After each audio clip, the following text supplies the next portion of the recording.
안녕하십니까. 반갑습니다. 우리 가까이 계신 분들과 인사 나누시겠습니다. 안녕하십니까. 반갑습니다. 사랑합니다. 축복합니다. 감사합니다. 교회 소식 전해드리겠습니다. 예배 드리는데 힘써 주시기 바랍니다. 또 가정예배 주일 저녁이나 평일에 꼭 한 번씩 드려주시기 바랍니다. 또 다음 주에는 디모데 선교회 헌신 예배로 드리게 되겠습니다. 10월달 마찬가지로 각 선교회별로 예배를 드리고 있습니다. 그리고 우리 주보 성경 문제와 그리고 성경 일독에 많이 참여해 주시기 바랍니다. 연말에 시상이 있습니다.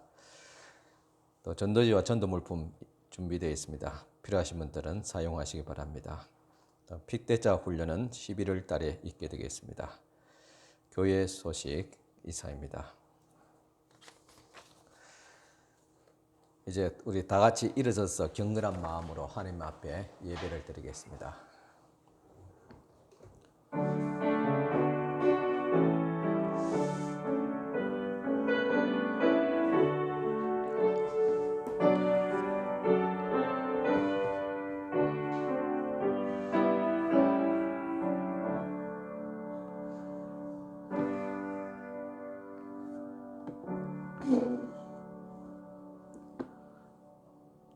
온유한 자는 복이 있나니 그들이 땅을 기업으로 받을 것이며 하나님 아버지 감사합니다. 한 주간도 하나님의 은혜와 인도하심과 보호하심과 또한 축복하심 가운데서 살아왔습니다. 때로는 고난과 또 힘든 일들도 있었지만은 또 하나님의 은혜로 견디게 하여 주시고 또 치료받게 하여 주시고 또 믿음으로 살아갈 수 있도록 하여 주심을 감사를 드립니다. 오늘 이 시간도 주님 앞에 머리 숙여 예배를 드립니다. 우리의 마음과 정성을 주께서 기쁘게 받아주시고 또 이 시간 또한 주님 앞에 물질들여 주님 앞에 또 감사와 영광을 돌립니다. 이 귀한 예물을 주님께서 기쁘게 받아주시기를 원합니다.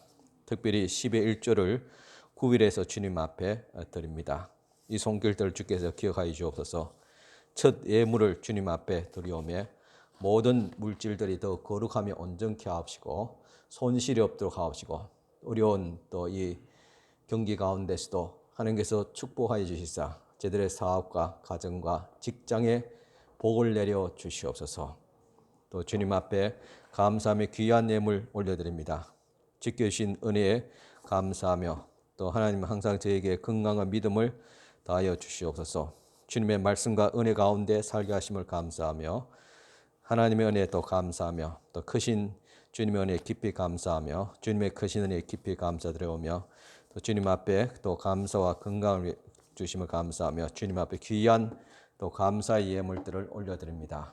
주님께서 이 손길을 기억하여 주시고 감사한 대로 믿음대로 소원대로 이루어지게 하옵소서.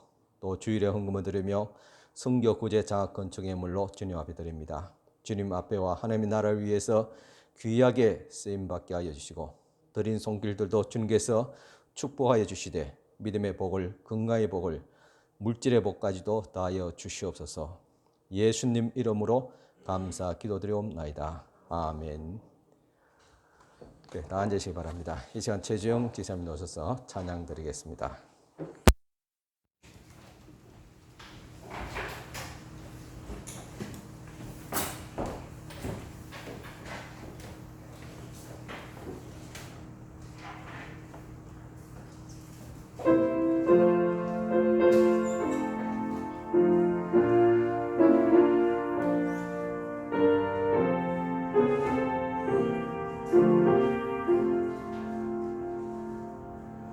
Oh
예, 감사드립니다. 이 시간 주신 하나님의 말씀 봉독해 드리겠습니다. 말씀은 욥기서 19장 23절에서 29절까지 말씀드리겠습니다. 욥기서 19장 23절부터 29절까지 제가 봉독해 드리겠습니다. 나의 말이 곧 기록되었으면 책에 쓰여졌으면 철필과 납으로 영원히 돌에 새겨졌으면 좋겠노라. 내가 알기에는 나의 대속자가 살아계시니 마침내 그가 땅 위에 서실 것이라. 내 가죽이 벗김을 당한 뒤에도 내가 육체 밖에서 하나님을 보리라. 내가 그를 보리니 내 눈으로 그를 보기를 낯선 사람처럼 하지 않을 것이라. 내 마음이 초조하구나. 너희가 만일 이르기를 우리가 그를 어떻게 칠까 하며 또 이르기를 일의 뿌리가 그에게 있다 할진대 너희는 칼을 두려워할지니라. 분노는 칼의 형벌을 부르나니 너희가 심판장이 있는 줄을 알게 되리라. 아멘. 예, 성도 여러분, 한 주간 또 잘 지내셨습니까? 여러분, 지난 주일에 드렸던 말씀을 기억하고 계십니까? 온유라는 주제로 또 말씀을 드렸습니다. 여러분, 한 주간 또 온유한 마음으로 그리고 분노를 다스리시면서 살아가셨습니까? 그랬으리라고 그렇게 기대합니다. 말씀을 듣는 자가 복이 있지만은 말씀을 듣고 행하는 자는 더 복이 있다고 했습니다. 말씀을 듣고 그 말씀대로 살아가려고 기도하면서 예수면 말씀대로 되어지는 은혜와 축복을 받게 됩니다. 여기 계셔서 조금 미안하지만은 우리 교회 정숙과 권사님 요즘 무릎이 아파서 몇 주간째 교회에 나오지 못하고 계셨습니다. 참 가까운 병 한두 군데 가니까 무릎 연골이 다 따라서 수술을 해야 한다고 했습니다. 그래서 마지막으로 종합병원에 진료를 예약해 놓고 있었습니다. 제가 지난 주일에 오후에 권사님에게 전화를 드렸습니다. 권사님, 영상으로라도 예배를 잘 드렸습니까? 라고 인사를 하니까 목사님, 오늘 말씀 정말 은혜를 많이 받았습니다. 라고 했습니다. 인사차로 하는 것이 아니라 정말 은혜 받은 것 같았습니다. 그래서 제가 진료를 앞두고 전화로 기도를 드렸습니다. 연골이 다 따라서 수술받기는 다른 방법이 없음에도 불구하고 할 수 있는 대로 수술하지 않고도 치료를 받게 해달라고 정말 간절히 기도를 드렸습니다. 그리고 다음 날 지난주 월요일 오후에 권사님부터 전화가 걸려왔습니다. 병원에서 정밀 검사를 받은 결과 무릎 관절은 아직 수술할 정도는 아니고 그동안 무릎에 통증이 있었던 것은 무릎 쪽에 염증이 있었기 때문이라고 했습니다. 그래서 한 보름 정도 염증 치료 받으면 괜찮을 것이라고 했습니다. 그래서 보름 뒤에 놓으실 줄 알았더니 오늘 또 놓으셔서 더 반갑습니다. 참 잘 되었습니다. 수술하지 않고도 치료받게 되었으니까요. 참 하나님의 은혜입니다. 제가 경험한 바로는 기적과 은혜는 말씀을 믿고 기도하면 일어납니다. 신약 성경에 보니까 예수께서 능력을 행하실 때마다 거의 먼저 말씀을 선포하셨습니다. 그래서 여러분들도 하나님의 말씀에 은혜를 받으시고 그리고 그 받은 말씀을 가지고 기도하면서 그렇게 살아갈 수 있도록 애쓰시기를 바랍니다. 그러면 삶의 변화가 일어나고 능력이 나타나고 은혜가 있게 됩니다. 그래서 여기서 잠시 우리는 삶을 변화시키는 능력의 공식을 알 수 있습니다. 말씀과 기도와 행함입니다. 이 세 가지 공식을 나에게 적용시키면 나의 삶의 변화와 능력이 반드시 나오게 됩니다. 때로는 말씀을 듣고 행함으로 바로 능력이 나타날 때도 있습니다. 누가복음 5장 5, 6절 보면 시몬이 대답하여 이르되 선생님 우리들이 밤이 새도록 수고하시되 잡은 것이 없지만은 말씀에 의지하여 내가 그물을 내리이다 하고 그렇게 하니 고기를 잡은 것이 심히 많아 그물이 찢어지는지라 하겠습니다. 베드로가 말씀을 의지해서 그물을 내릴 때 능력이 나타나게 되었습니다. 지난 주일의 주제가 분노하지 말고 온유한 마음으로 살아가라는 그 말씀이었다면 그 말씀을 붙잡고 기도하면서 그리고 분노를 다스리고 애쓸 때 변화가 일어나고 온유한 성품이 가져지게 되는 것입니다. 제가 말씀을 준비하면서도 그 말씀대로 나는 살아가고 있는가라는 수없는 질문들을 해보게 됩니다. 그렇지 않다면 주님 말씀대로 살고 말씀대로 되어지게 하옵소서 그렇게 기도하는 마음으로 말씀을 준비합니다. 그래서 제가 드리는 말씀은 기도하면서 그리고 체험이 되어지고 확신이 되어진 말씀입니다. 즉 검증된 말씀입니다. 우리의 일상에는 크고 작은 분노를 일으키는 일들이 항상 있습니다. 그리고 우리 주변에도 화가 날 그런 이유가 차고 넘칩니다. 지난 주일에 분노를 유발한 대표적인 자극 5가지를 말씀드렸습니다. 불쾌할 때, 불공평하겠다고 느낄 때, 가로막힐 때, 그리고 회피하고 싶을 때, 무력하다고 느낄 때입니다. 그런데 이런 자극을 주는 것들 중에서 외부적인 더 큰 자극이 있다면 바로 고난과 박해입니다. 오늘은 가장 화가 날 이유가 많았던 한 사람을 소개하고자 합니다. 바로 욥입니다. 욥을 말하면 우리는 고난을 가장 많이 받은 인물로 잘 알고 있습니다. 고난이 많다는 것은 그만큼 화날 이유가 많았다는 의미이기도 합니다. 먼저 하루아침에 사랑한 자녀들을 잃어버렸습니다. 그리고 그동안 일궈 놓았던 기업을 다 잃어버렸습니다. 그리고 이때일수록 옆에서 힘이 되어줘야 할 아내조차 욥을 향해서 하나님이고 신앙이고 다 무슨 소용이 있느냐, 하나님을 저주하고 죽어버리라고 그렇게 욕하고 떠나가 버렸습니다. 그리고 자신은 죽을 것만 같던 심한 피부병으로 고통을 앓고 있었습니다. 무엇보다도 화나게 하는 것은 친구들이 찾아와서 위로한답시고 자신의 신념을 흔들어 놓았습니다. 한마디로 내가 의롭게 살았다면 왜 지금 고난을 당하느냐는 것입니다. 즉 죄를 지어서 벌을 받고 있다는 그런 의미의 말들을 했던 것입니다. 이 정도 되면 부인에게 또 아니면 친구들에게 화날만 하겠지요. 더 나아가서 요나처럼 하나님을 향해서 화를 낼 만도 합니다. 그런데 욥은 그 누구에도 분노하지 않았습니다. 분노할 이유가 많았던 욥의 태도입니다. 욥기서 1장 22절 이 모든 일에 욥이 범죄하지 아니하고 하나님을 향하여 원망하지 아니하니라 보였습니다. 하나님을 저주하고 죽으라고 악담하고 떠났던 마노아에 대한 태도도 보면 욥기서 2장 10절에 그가 이르되 그대의 말이 한 어리석은 여자의 말 같도다.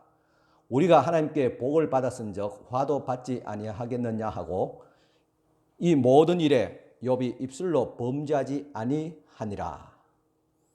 입술로 범죄하지 아니했다는 것은 화를 내지 않았다, 분노하지 않았다는 말입니다. 제가 만일 욥처럼 아내에게 이런 악담을 들었다면 욥 같은 태도를 취했을까 그렇게 생각해 보았습니다. 아마 이렇게 저는 반응했을 줄 압니다. 그래, 그렇게 말했지. 그래, 한번 해보자는 거가. 그러면서 식탁을 뒤엎고 부수고 난리가 났을 것입니다. 그런데 욥은 그렇지 않았습니다. 어리석은 말을 하지 마세요. 그동안 하나님이 주신 자식이며 재물을 하나님이 다시 거두어 가시는데 무슨 할 말이 있겠소? 이렇게 대답했습니다. 정말 대단한 사람입니다. 그야말로 온유의 최고수입니다. 우리가 본받아야 할 사람이기도 합니다. 그런데 그는 욥도 자신의 분노를 쏟아 놓을 때가 있었습니다. 지난 주간에 생명의 삶 큐티 말씀을 보니까 욥도 막 화를 내고 막 저주하고 그러더라고요. 그렇습니다. 분노는 담고 있으면 안 됩니다. 분을 품으면 더 큰 병이 나고 큰 사고가 납니다. 그래서 어떠한 방법으로든 분노를 풀어내야 됩니다. 그래야 에베소서 4장 26절에 분을 내어도 죄를 짓지 말며 해가 지도록 분을 품지 말고가 가능하게 됩니다. 지난 주일에는 분노를 기도에 담아서 하나님 앞에 쏟아 놓으라고 말씀을 드렸습니다. 그러면 욥은 이 분노를 어떻게 다스렸습니까? 욥기서 3장 말씀이 나옵니다. 3장 1절에서 3절까지 그 후에 욥의 입을 열어 자기의 생일을 저주하니라. 욥이 입을 열어 이르되 내가 난 날이 멸망하였더라면 산의 아이를 베었다 하는 그 밤도 그러하였더라면 3장 11절 13절입니다. 어찌하여 내가 태에서 죽어 나오지 아니하였던가? 어찌하여 내 어머니가 해산할 때에 내가 숨지지 아니하였던가? 어찌하여 무릎이 나를 받았던가? 어찌하여 내가 젖을 빨았던가? 그렇지 아니하였던들 이제는 내가 평안히 누워서 자고 쉬었을 것이니라고 했습니다. 한마디로 이 세상에 태어나지 않았더라면 좋았을 것이고 태어났더라도 금방 죽었더라면 이런 고통을 당하지 않았을 거라는 그런 말입니다. 여러분 이 심정을 이해하십니까? 욥은 이렇게 자기 속에 있는 고통을 솔직하게 인정하고 표현했습니다. 사람도 그리고 하나님도 원망하지 않았지만은 자신이 이 세상에 태어난 것을 저주하면서 분노했던 것입니다. 지난 주간에 저희 부목사님과 그리고 저희 집사님과 함께 신방을 하면서 대화 중에서 무자식이 상팔자라 그런 말을 나오기에 제가 이런 말을 했습니다. 무자식이 상팔자가 되려면 결혼을 하되 자식은 낳지 말아야 되고 또 결혼 생활이 힘들다면 결혼 안 하는 것이 낫고 또 혼자 살아도 힘들면 아예 태어나지 않는 것이 낫다고 했습니다. 욥의 심정이 바로 그런 것이 아니겠습니까? 너무 고난이 크니까 이 세상에 태어나지 않았다면 좋았을 걸 하고 푸념을 지금 털어놓고 있는 것입니다. 여러분들도 너무 고통스러우면 빨리 죽었으면 좋겠다. 그렇게 생각할 때가 있지 않습니까? 아니면 세월이 빨리 지나갔으면 좋겠다 싶지 않습니까? 그런데 여러분, 이 세상에서 욥보다도 더 고통스러운 사람이 있을까요? 예, 있습니다. 바로 예수 그리스도이십니다. 이사야서 53장 3, 4절 보니까 그는 멸시를 받아 사람에게 버림을 받았으며 간고를 많이 겪었으며 질고를 아는 자라. 마치 사람들이 그에게서 얼굴을 가리는 것 같이 멸시를 당하였고 우리도 그를 귀히 여기지 아니하였도다. 그는 실로 우리의 질고를 지고 우리의 슬픔을 당하였거늘 우리는 생각하기를 그는 징벌을 받아 하나님께 맞으며 고난을 당한다 하였노라 했습니다. 여기 보면 고난에 관한 10가지의 단어들이 나오고 있습니다. 이 말은 예수님은 누구보다도 고난이 많았다는 의미입니다. 이 10가지 단어들은 우리로 하여금 화나게 하는 그런 말들입니다. 특별히 멸시를 받았다, 무시당했다. 아마 우리를 화나게 하고 가장 섭섭하게 하는 그런 상황이 이런 거 아니겠습니까? 우리 성도가 나를 무시했다, 나를 멸시했다, 상대해주지 않는다, 전화해도 받지도 않는다. 얼마나 멸시 천대받았으면 이런 상황이 올까요? 이 단 2절의 말씀인데 이 고난에 관한 단어들이 10번이나 나옵니다. 이는 예수께서 그 누구보다도 고난을 많이 받았다는 말입니다. 하나님의 아들이 이렇게 많은 고난을 받았습니다. 그런데 이런 고난을 우리를 위해서 받으셨다고 했습니다. 그리고 그분께서 이렇게 말씀하셨습니다. 나를 따라오려거든 이제는 자기의 십자가를 지고 나를 따르라 했습니다. 여기서 이제는 제가 좀 붙였습니다. 예수를 믿으려면 또 믿고자 한다면 고난이 따른다는 말씀이 되겠습니다.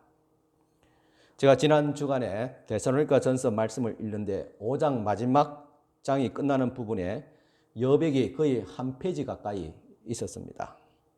보통 때 같으면 그냥 보고 지나치는데 그날따라 잠시 그 여백을 보면서 생각에 잠겼습니다. 그리고 이 여백은 십자가를 지고 따라가야 할 우리들의 이야기를 담아야 하지 않을까 그렇게 생각을 해보았습니다. 사실 욥의 고난이 극심하다고 하지만은 그 내용을 보면 못 견딜 정도가 아닙니다. 만일 욥이 못 견디었다면 욥기 말씀은 욥이 고난을 받고 모든 일에 하나님을 향하여 원망하고 죽었더라. 이렇게 한 장만 간단하게 기록되었을 것입니다. 하지만은 욥기서 1장 22절 마지막 절에 이 모든 일에 욥이 범죄하지 아니하고 하나님을 향하여 원망하지 아니하느냐고 하면서 42장이나 이렇게 방대한 말씀으로 이어지는 것을 보면 주님의 말씀대로 감당할 시험이었다는 사실입니다. 그의 자녀들이 다 죽었습니다. 그것도 죄를 짓고 죽은 것이 아니라 하나님을 잘 믿다가 죽었습니다. 불행 중 다행입니다. 그의 재물도 다 잃어버렸습니다. 자신이 고백한 것처럼 원래 자기 것이 아니었습니다. 하나님의 것을 하나님이 거두어 가졌습니다. 본전 인생입니다. 그리고 잔소리하는 마누라도 떠나가 버렸습니다. 어찌 생각해 보면 매일 곁에서 잔소리하고 바가지 끓는 것보다도 잘된 일입니다. 잠언서 25장 24절에 다투는 여인과 함께 큰 집에서 사는 것보다 움막에서 혼자 사는 것이 나으니라는 말씀대로 되었습니다. 불행 중 다행입니다. 그리고 이제 혼자 남았습니다. 물론 병으로 고생했습니다. 하지만은 잃을 것 다 잃어버리고 더 이상 잃을 것도 자신을 힘들게 하는 관계도 없습니다. 물론 친구들이 끈질기게 찾아와서 하는 말들이 거슬리기는 하지만은 무시하거나 관계를 끊어버리면 됩니다. 그래서 이제는 혼자서 병을 짊어지고 죽으면 끝나는 상황입니다. 제가 욥의 고난을 너무 쉽게 지금 평가하고 있습니까? 제가 지난 화요일 새벽 기도회에서 욥기서 3장 말씀을 묵상하면서 기도하고 깨달은 바입니다. 욥도 힘들었지만은 사실 욥보다 더 힘든 사람은 계속 나를 화나게 만들고 또 그런 사람들이 늘 가까이 있지만은 끊을 수 없는 그런 가족의 관계나 교우 관계 그리고 인간관계가 있는 사람이 가장 힘든 사람이라고 생각되어집니다. 고난이 계속 진행 중이니까요. 그럴 때면 오히려 홀로 남아서 혼자 고난을 품고 사는 욥이 부럽기만 합니다. 그런데 이 욥에게 있어서 왜 이런 고난이 왔을까요? 우리는 왜 우리에게 고난이 있느냐는 인생의 근본적인 질문과 같습니다. 이 질문에 대한 답이 욥기서 1장 6절에서 12절에 나오고 있습니다. 하루는 하나님의 아들들이 와서 여호와 앞에 섰고 사탄도 그들 가운데 온지라. 여호와께서 사탄에게 이르시되 내가 어디서 왔느냐? 사탄이 여호와께 대답하여 이르되 땅을 두루 돌아 여기저기 다녀왔나이다. 여호와께서 사탄에게 이르시되 내가 내 종 욥을 주의하여 보았느냐? 그와 같이 온전하고 정직하여 하나님을 경외하며 악에서 떠난 자는 세상에 없느니라. 사탄이 여호와께 대답하여 이르되 욥이 어찌 까닭없이 하나님을 경외하리까? 주께서 그와 그의 집과 그의 모든 소유를 울타리를 두루심이 때문이 아니니까. 주께서 그의 손으로 하는 바를 복되게 하사 그의 소유물이 땅에 넘치게 하셨음이니이다. 이제 주의 손을 펴서 그의 모든 소유물을 치소서. 그리하시면 틀림없이 주를 향하여 욕하지 않겠나이까. 여호와께서 사탄에게 이르시되 내가 그의 소유물을 다 내 손에 맡기노라. 다만 그의 몸에는 내 손을 대지 말지니라. 사탄이 곧 여호와 앞에서 물러가니라. 우리는 여기서 한 사건이지만 서로 다른 태도를 볼 수 있습니다. 먼저 사탄의 태도입니다. 사탄이 욥이 사랑과 하나님께 분노하고 멸망하기를 원했습니다. 여기서 사탄의 전략을 알 수 있습니다. 사탄은 우리의 일상생활에서 화날 수 있는 크고 작은 일들을 통해서 또 사람을 통해서 분노하게 하여서 망하게 하는 것이 사탄의 전략이자 목적입니다. 가정을 파탄시키고 교회를 분쟁하게 만들고 가짜 뉴스를 막 돌게 해서 사회를 혼란스럽게 만드는 것입니다. 그래서 우리는 화날 일이 일어날 때마다 사탄이 오늘 나를 흔들고 있구나, 그렇게 생각하면서 정신을 차려야 됩니다. 보는 것이 다가 아닙니다. 그 이면에 영적인 사탄의 전략이 있다는 사실을 볼 수 있어야 됩니다. 그래서 시험에 넘어가면 안 됩니다. 다음은 하나님의 태도입니다. 비록 사탄이 우리를 시험하도록 제한적으로 허락하셨지만은 하나님은 그 고난을 통하여 욥의 마음을 확인하고 싶었습니다. 아브라함이 이삭을 모리아산에서 제물로 바치라고 했을 때 창세기 22장 12절에 사자가 이르시되 그 아이에게 내 손을 대지 말라. 그에게 아무 일도 하지 말라.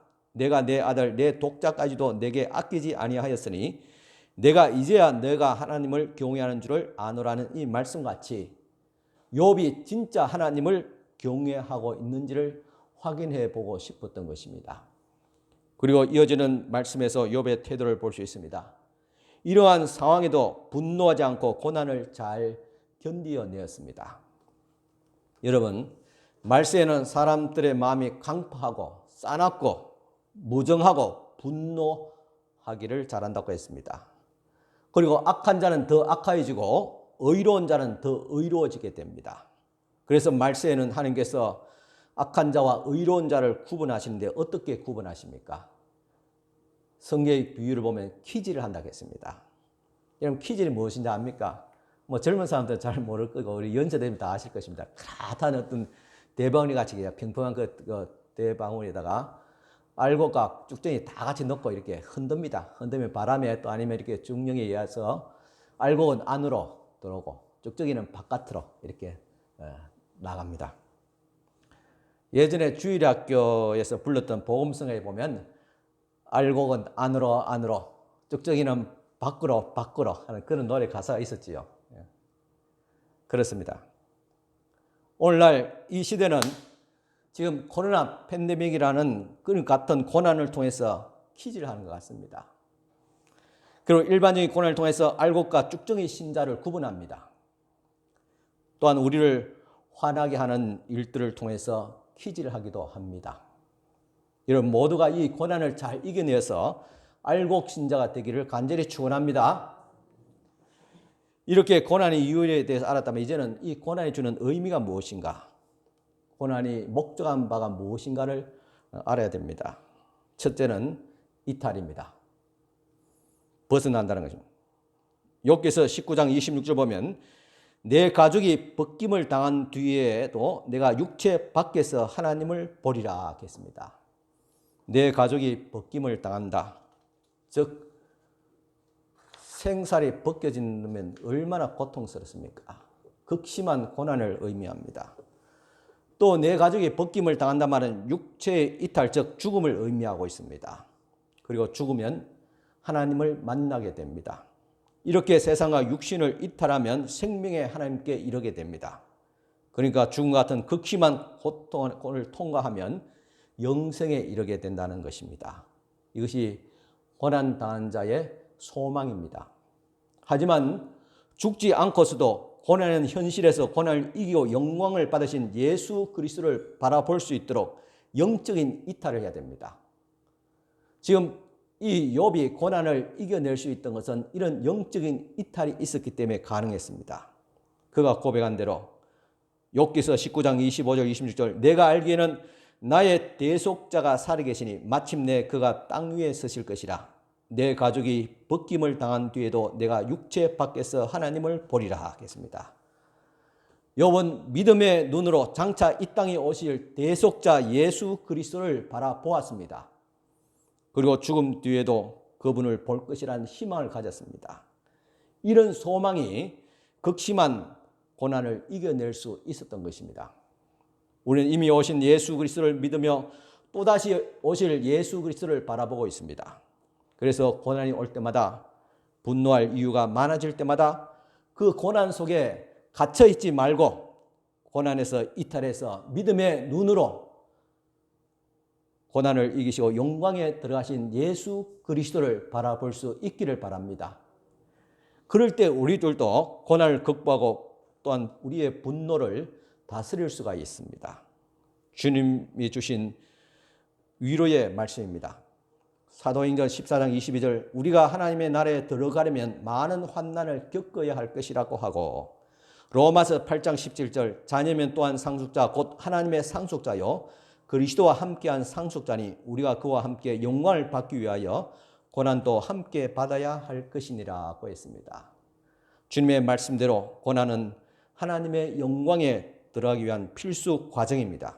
그래서 지금 고난을 당하는 자가 있다면 분노하기보다는 하나님의 나라에 들어가는 과정이라는 희망을 가질 수 있기를 바랍니다. 둘째는 분노 조절입니다. 여기서 19장 29절에 보면 너희는 칼을 두려워할지니 분노는 칼의 형벌을 부르나니 너희가 심판장이 있는 줄을 알게 되리라 하겠습니다. 이 말씀은 욥을 비난했던 빌닷의 질문에 대한 욥의 대답이었습니다. 분노는 칼의 형벌을 부른다고 말했습니다. 즉 분노하면 심판을 받게 되고 자멸한다는 것입니다. 이 말은 자신에게도 해당되는 말이자 친구 빌닷에게 해당되는 말입니다. 욥이 왜 빌닷에게 분노하지 말라고 했을까요? 이렇게 말한 것은 빌닷을 비롯해서 엘리바스, 소발 이 세 친구들에게 분노가 있었다는 것을 의미하고 있습니다. 친구들의 분노는 어디서 왔을까요? 바로 시기와 질투에서 왔습니다. 욥은 하나님의 은혜로 번영을 누렸습니다. 당대의 부자였습니다. 가정은 화목했습니다. 아들 7에 딸 3이 있었는데 하나같이 효자, 효녀들이었습니다. 거기다가 하나님까지 잘 믿었습니다. 그야말로 남들이 부러워할 만큼 완벽한 그런 가정이었습니다. 그러니 친구들이 부러워했을 것이고 그 부러움이 질투심을 불러일으켰고 질투심은 분노로 표출되었던 것입니다. 그래서 욥이 분노는 칼의 형벌을 부른다고 즉 하나님이 심판하신다고 말씀을 했던 것입니다. 처음 욥에게 환난을 주었던 사탄은 질투와 분노를 품고 있었던 이 세 친구들을 통해서 욥을 집요하게 흔들고 있는 것입니다. 욥을 사탄이 질투하고 시기했습니다. 그래서 하나님 앞에 시비를 걸었습니다. 그 사탄의 마음을 이 세 친구를 통해서 똑같이 지금 투영을 하고 있는 것입니다. 욥을 계속 질투하게 만들고 분노하게 만들고 흔들어 놓고 있다는 사실입니다. 지난 주일에 분노에 대한 주제의 말씀을 드리면서 이제는 강남에서 용이 나지 않고 미안합니다. 자꾸 제가 강남에서 용 나기도 개천에 용 나고 싶다 그렇게 말하고 싶어가지고 마음이 먼저 말보다 앞서는 것 같습니다. 강남에서 용이 나지 개천에서는 용이 나지 않는다.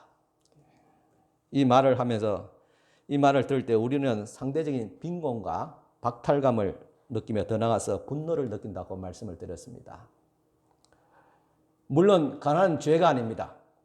그렇다고 부자를 원망하거나 분노해서는 안 됩니다. 그럴 때 욥의 세 친구와 같이 사탄의 도구가 될 수 있습니다. 사탄은 가난한 자들을 충동질해서 혁명을 일으키게 하고 공산화하게 만드는 것입니다. 욥은 이렇게 친구들에게 정신적인 공격을 받으면서도 분노를 다스릴 수 있었던 것은 사탄의 전략과 분노의 결말을 잘 알고 있었기 때문입니다. 결국 욥은 세상에서 가장 억울하고 화날 이유가 많음에도 화를 내지 않았던 예수님을 닮아가는 훈련을 하고 있었던 것입니다. 그래서 육체 밖에서 이 땅에 오신 예수 그리스도를 보게 되었다는 말씀처럼 고난 가운데서 예수 그리스도를 닮아가게 되었던 것입니다. 또한 고난이 주는 목적은 성찰입니다. 즉 자기 자신을 돌아보게 합니다. 욥기서 42장 5, 6절 보니까 내가 죽게 대하여 귀로 듣기만 하였사오나 이제는 눈으로 주를 배움나이다. 그러므로 내가 스스로 거두어 드리고 티끌과 재 가운데서 회개하나이다 했습니다. 욥이 고난 중에서 살아계신 하나님을 배울 때 내가 스스로 거두어 드리고 라고 이렇게 말한 것은 그동안 새 친구들과 변론하면서 또 하나님 앞에서 대화를 하면서 자기 나름대로의 의로움을 주장을 했습니다. 하지만 적어도 하나님 앞에서는 의롭다고 말할 수가 없었던 것입니다. 그렇기 때문에 이제껏 자신의 의로움을 주장했던 일들을 하나님 앞에서 다 거두어 버린다고 말하고 있습니다. 그리고 하나님 앞에 회개할 수밖에 없었던 것입니다. 우리는 고난을 당할 때 진심이건 불평이건 내가 전생에 무슨 죄를 지었습니까? 하고 그렇게 화날 때가 있습니다. 사람들 앞에서는 이런 말을 할 수 있겠지만 적어도 하나님 앞에서는 할 수가 없습니다. 만일 하나님 앞에서 내가 무슨 죄를 지었습니까? 라고 항변한다면 그래, 내가 죄를 지었다. 그 말을 듣게 될 것입니다. 굳이 말하지 않더라도 욥처럼 스스로 깨달아서 회개할 수 있기를 바랍니다. 구약의 성직자 이사야도 살아계신 하나님을 비울 때 이사야서 6장 5절 그때 내가 말하되 화로다 나여 망하게 되었도다. 나는 입술이 부정한 사람이요 나는 입술이 부정한 백성 중에 거주하면서 만군의 여호와신 왕을 비웃음이로다 하였더라고 회개했습니다. 여기서 입술이 부정했다. 사람은 말로 가장 많은 죄를 짓습니다. 욕하고 원망하고 분노를 표출하기도 합니다. 이렇게 하나님 앞에 죄를 지었다고 고백했습니다. 평생 물고기만 잡고 살았던 순박한 어부 베드로도 예수님을 만날 때 누가복음 5장 8절 시몬 베드로가 이를 보고 예수의 무릎 아래 엎드려 이르되 주여 나를 떠나소서 나는 죄인이로소이다고 회개를 했습니다. 오늘 본문에 나오는 하나님도 인정했던 의인 욥도 하나님을 직접 만나 비었을 때 욥기서 42장 5, 6절입니다. 내가 주께 대하여 귀로 듣기만 하였사오나 이제는 눈으로 주를 비옵나이다. 그러므로 내가 스스로 거두어드리고 티끌과 제 가운데서 회개하나이다 하고 이렇게 말을 했다면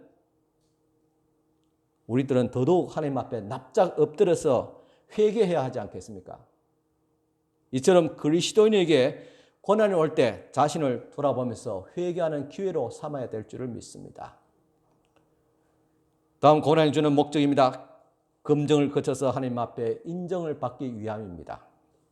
아브라함이 모리아산에서 그 믿음을 인정을 받았고 모세는 광야에서 세상에서 제일 온유한 사람이라고 인정을 받았습니다.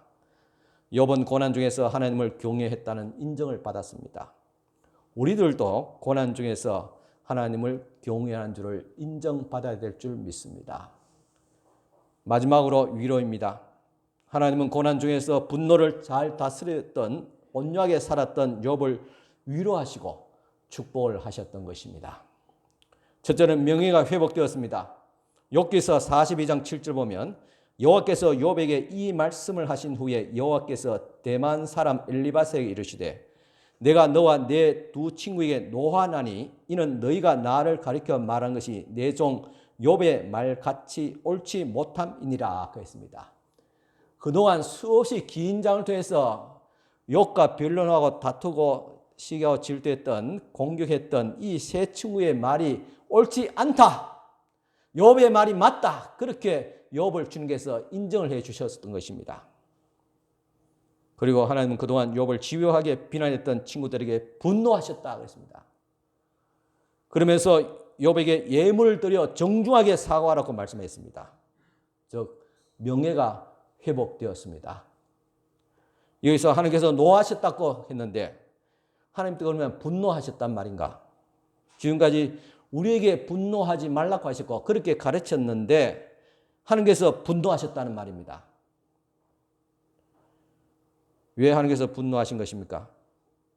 여기서 하나님께서 말씀하는 그 분노라는 것은 의로운 분노, 공의로운 분노, 공분입니다. 즉 불의나 악을 보면서 분노하신 것입니다. 마치 예수께서 성전에서 도둑의 소굴로 더럽혔던 장사꾼들과 그것을 묵인한 부패한 종교 지도자에 대해서 분노하셨던 바로 그 분노였습니다. 우리들도 불의한 일, 불평등한 일, 부도덕하고 기본적인 인륜을 무너지게 만드는 이 사회를 보면서 분노해야 될 줄 믿습니다. 또한 경제가 회복되었습니다. 욥기서 42장 10절 보면 여호와께서 욥에게 이전 모든 소유보다 갑절이나 주신지라 했습니다.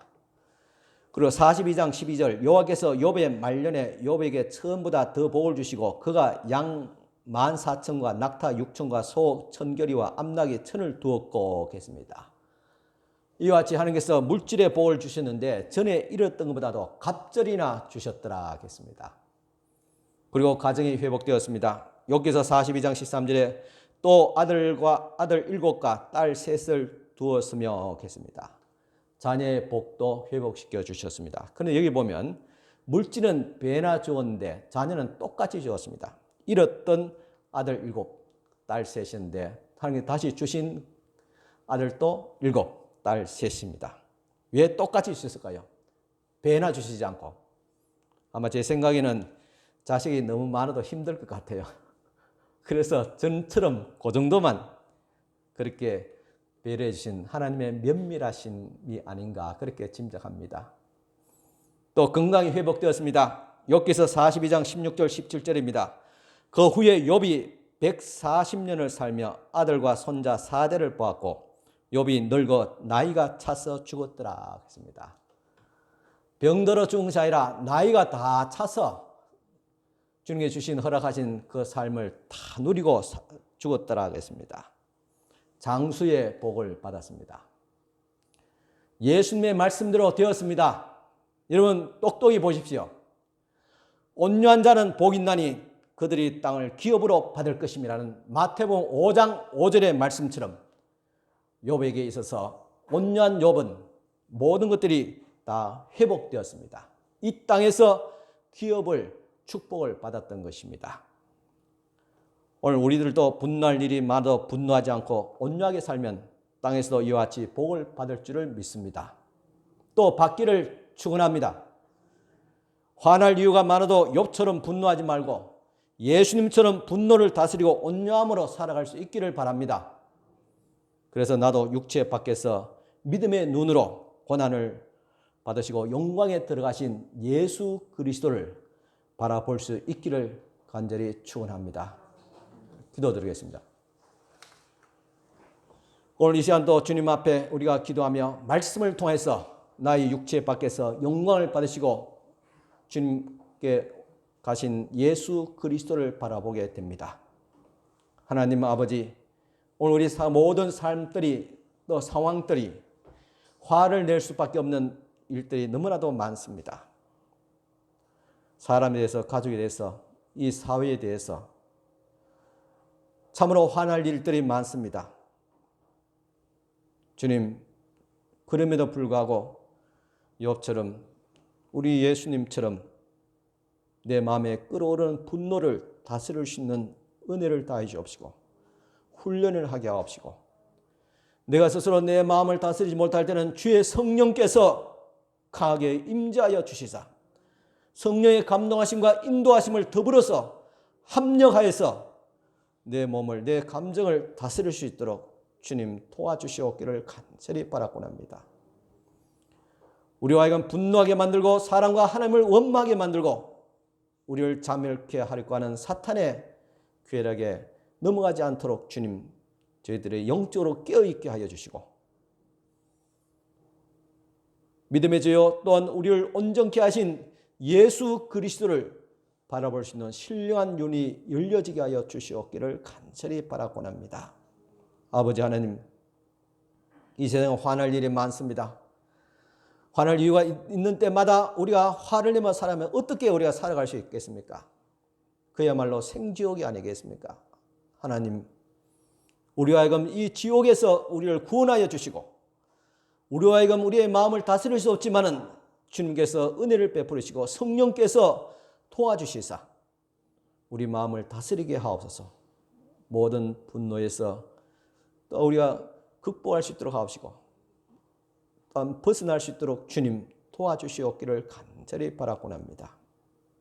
신령한 영적인 눈으로 이 삶에서 이탈하게 하옵시고 영광의 주 예수 그리스도를 바라볼 수 있도록 하옵시고 그분을 만나게 하여 주시옵소서.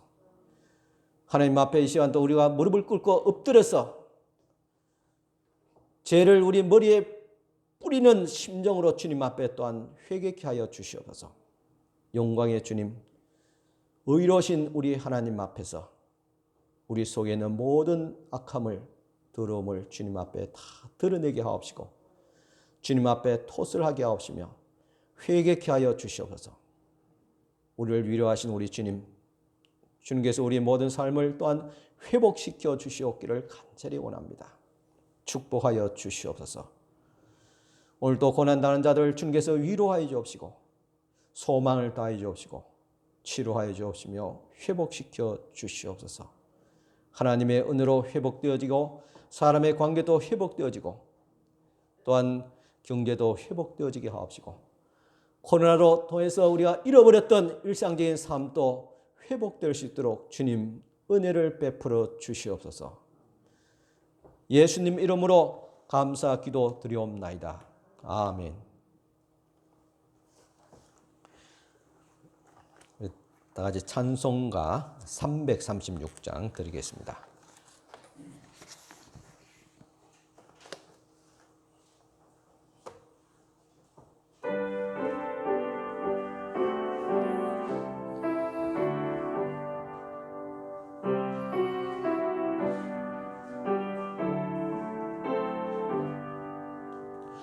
환난과 핍박 중에도 성도는 신앙 지켰네. 이 신앙 생각할 때에 기쁨이 충만하도다. 성도의 신앙 따라서 죽도록 충성하겠네. 옥중에 매인 성도나 양심은 자유 얻었네.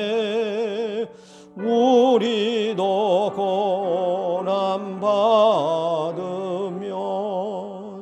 죽어도 영광 되도다. 성도의 신앙 따라서 죽도록 충성하겠네. 성도의 신앙 본받아 원수도 사랑하겠네. 인자한 언어 행실로 이 신앙 전파하리라. 성도의 신앙 따라서 죽도록 충성하겠네.